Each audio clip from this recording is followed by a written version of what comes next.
Why are Western nations, especially the United States and the United Kingdom, so swift in designating the Houthis as a terrorist group? Is this an accurate picture of the group as a terrorist organization? Or are the Houthis simply a collective of individuals pushed to their limits by the Western treatments in the past decades? In the Red Sea, the Houthis are still at it, attacking ships at will. Now, this is going to be a story that I think is going to get bigger and bigger. HMS Diamond, one of our very few Royal Naval warships and American warships, have shot down a vast wave of missiles and drones fired by Yemen's Houthi rebels after the largest attack in the Red Sea so far. Recently, Houthi forces have attacked places in Saudi Arabia, including important buildings and areas. Countries like the UK and US have strongly criticized these attacks, seeing them as making a tense situation in the region even worse. Leaders from these countries are urging everyone to calm down and try to solve things through talks. But there's a big question here. Should the United States and the United Kingdom be the ones to talk about this uproar, considering the attacks they've directed towards the Houthis? Their participation in military actions, coupled with their commentary on the situation, is sparking considerable debate. Some people say that because they're involved in the war, they shouldn't be the ones to talk about peace or criticize the Houthis. Others believe that since the United States and the United Kingdom are already part of the situation, they should help find a way to end the conflict and bring peace to the area. Please share your thoughts on this matter in the comments below and let me know what you think. I'm eager to hear your opinions. Hello everyone, and warm welcome to today's special episode of the Western Superpowers versus the Houthis. This video will delve into the ascension of the Houthi movement, explore the persisting unrest around the Red Sea, and examine the rationale behind Western, notably American and British, involvement in what started as regional turmoil. Additionally, we'll engage in a thorough analysis to determine if the characterization of the Houthis as a terrorist organization is indeed warranted. The Houthi movement, formerly known as Ansar Allah and originating from Yemen's Zaidi Shia minority, represents a significant shift in the country's political landscape. Historically, the Zaidis ruled Yemen for over 1,000 years, a legacy that ended with the establishment of the Yemen Arab Republic in 1962. The movement, named after Hussein Badreddin al-Houthi, emerged from the Zaidi community's grievances against perceived marginalization by the Yemeni government, particularly under longtime President Ali Abdullah Saleh. Saleh's regime, marked by allegations of corruption and favoritism towards Sunni Islamists, fueled discontent among various groups, including the Houthis. This unrest set the stage for future conflicts, especially during the Arab Spring. The 2011 Arab Spring, a pivotal moment in Yemen's history, destabilized Saleh's government, creating a power vacuum. The Houthis exploited this chaos to expand their influence beyond their traditional strongholds in the north. From 2004 to 2010, the Houthis engaged in multiple rebellions against the government, gaining combat experience and consolidating their power in the Sada Governorate.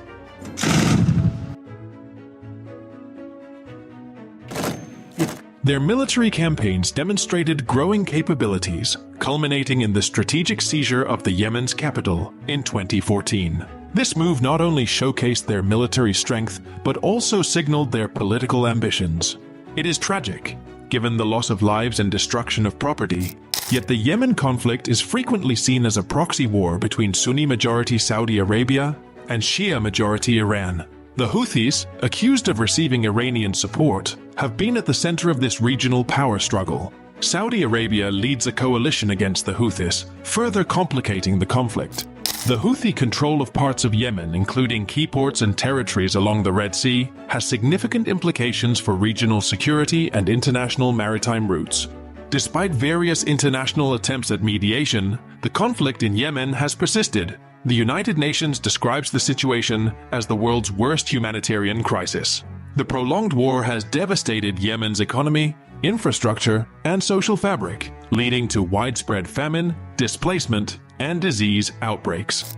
The persistent unrest near the Red Sea, entangling the Houthis and Western powers, chiefly the United States and the United Kingdom, presents a complex, multifaceted situation rooted in regional instability, geopolitical strategies, and historical conflicts.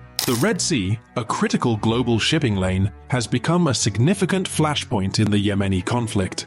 The Houthi rebels, based in Yemen, have gained control over key territories along the Red Sea coastline, including crucial ports. This strategic position has allowed them to threaten one of the world's most important maritime trade routes, impacting global commerce and regional security. The Houthis' rise and their control over these strategic areas have drawn considerable international attention, especially from Western powers.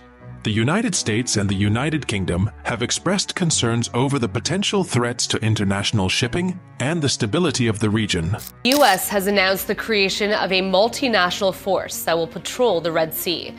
At least a dozen international shipping lines have suspended operations in the Red Sea because of attacks from Yemen's Houthi rebels. These concerns are further compounded by the Houthis' alleged ties to Iran, perceived by many in the West as a destabilizing regional force and a direct challenge to Western interests in the Middle East.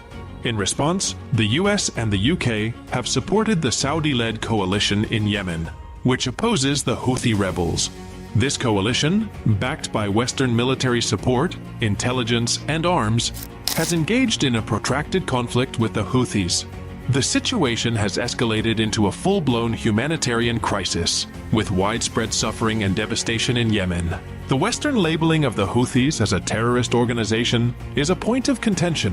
Proponents of this view cite the group's aggressive tactics, including missile attacks on neighboring countries and disruptions of maritime traffic. Critics, however, argue that this label oversimplifies the conflict and fails to acknowledge the political and socio-economic dimensions of the Houthis' struggle. They suggest that the Houthi movement is not solely a terrorist organization, but also a political entity with legitimate grievances, rooted in years of political and economic marginalization. Furthermore, the Western involvement in Yemen has been criticized for exacerbating the conflict and contributing to the humanitarian crisis. Critics claim that Western actions, driven by strategic interests rather than a genuine concern for regional stability, have hindered efforts towards a peaceful resolution. The involvement of Western powers, particularly the United States and the United Kingdom, in the Yemeni conflict is a multifaceted issue, rooted in strategic interests, regional alliances, and broader geopolitical objectives. Initially, the conflict in Yemen began as a domestic power struggle, but quickly escalated into a regional crisis with international implications. The Houthi movement's takeover of significant parts of Yemen, including the capital Sana'a, posed a direct challenge to the existing political order and threatened the stability of the region. This development alarmed Western powers, primarily due to two key factors: the strategic importance of Yemen and the perceived influence of Iran. Yemen's strategic location, bordering the Red Sea and the Bab el-Mandeb Strait, is of immense importance for global maritime trade. Ensuring the security of these maritime routes is a priority for Western countries, especially for the uninterrupted flow of oil and trade. The threat posed by the Houthis to this vital waterway, through potential blockades or attacks on shipping, is a significant concern for the West. Another crucial aspect of Western involvement is the perceived expansion of Iranian influence in the Middle East. The Houthi movement is often seen as aligned with or supported by Iran, a nation that the US and UK view as a regional adversary. The growth of Iranian influence in Yemen is considered a threat to the balance of power in the region and to the interests of Western allies, particularly Saudi Arabia and the United Arab Emirates. Consequently, the US and the UK have backed the Saudi-led coalition opposing the Houthis, offering arms, intelligence, and logistical assistance. This support is part of a broader strategy to counter Iran's regional activities and maintain the security of key allies in the Middle East. Critics, however, argue that Western involvement has exacerbated the conflict and contributed to one of the worst humanitarian crises in the world. More people than ever are going hungry. 7 years of this conflict have pushed millions of people to the edge. 80% of the population is in need of some sort of humanitarian assistance. There's been intense fighting over a strategic oil-rich region. They point out that the extensive military campaign, supported by Western powers, has led to significant civilian casualties, widespread famine, and the destruction of infrastructure in Yemen. Furthermore, this intervention is seen as prioritizing geopolitical strategies over humanitarian concerns. Determining whether the characterization of the Houthies as a terrorist organization is warranted requires a thorough analysis of their actions, objectives, and the context within which they operate. The Houthies, formerly known as Ansar Allah, emerged from Yemen's Zaidi Shia minority. Initially, their agenda focused on addressing local grievances against the central government, including economic and political marginalization. Over time, their ambitions and actions expanded significantly, particularly after seizing control of the Yemeni capital in 2014. Proponents of labeling the Houthis as a terrorist organization cite several factors. Firstly, the group has engaged in acts of violence that have resulted in civilian casualties, including targeted assassinations, indiscriminate shelling, and the use of landmines. Secondly, the Houthis have carried out cross-border attacks against Saudi Arabia, launching missiles and drones into Saudi territory, which has been perceived as acts of international terrorism. Additionally, their alleged ties to Iran and Hezbollah suggest a broader destabilizing agenda in the Middle East, aligning with other groups designated as terrorist organizations. However, critics argue that labeling the Houthis as terrorists oversimplifies the conflict. They contend that the group's primary objectives are political and rooted in a context of long-standing internal disputes and regional power struggles. The Houthis have functioned as a de facto government in areas under their control, administering services and engaging in negotiations, activities that are not typically associated with terrorist groups. This perspective suggests that the Houthis, despite their use of violence, are more accurately described as a political military entity involved in a civil war. Furthermore, the humanitarian implications of such a designation are significant. Labeling the Houthis as terrorists could hinder aid delivery and peace negotiations in a country already facing one of the worst humanitarian crises in the world. It might also further polarize the conflict, reducing the chances of a political settlement. In conclusion, the situation in Yemen, involving the Houthis, regional powers, and Western countries, is a complex tapestry of historical grievances, political ambitions, and strategic interests. While the actions of the Houthis have raised legitimate concerns, the simplistic categorization of them as terrorists by the United States, UAE, and other countries does not capture the full scope of their role and impact in the region.